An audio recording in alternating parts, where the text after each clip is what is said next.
protest right now is against the redundancy. About 150 workers in the Israeli train until the end of the year, out of which 15 workers are supposed to be from the Dimona train station in the south.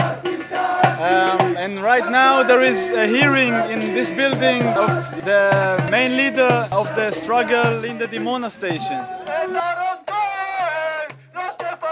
Also it's part of a wider struggle of the train workers, which is calling to stop the privatization plans and to stop the redundancies plans of the management, which are supposed actually to kick out the better paid job and to put in contract companies workers and manpower workers instead.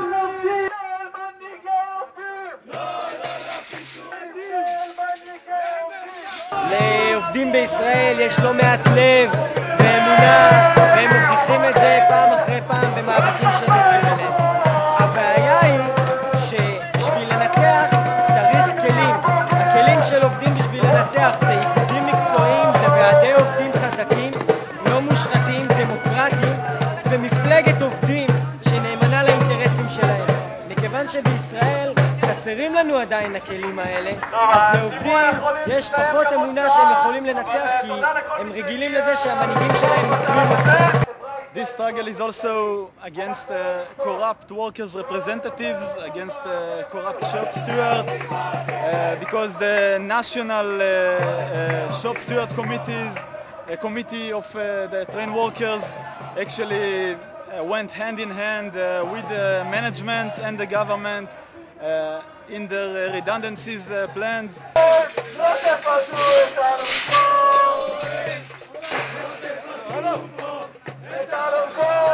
You could see what happened with the privatization of the train in Brittany, in the United Kingdom, and how disastrous it was both for the workers and for the passengers, with actually high increase in the amount of train accidents because the privatized corporations were not willing to put too much money on the safety of the passengers.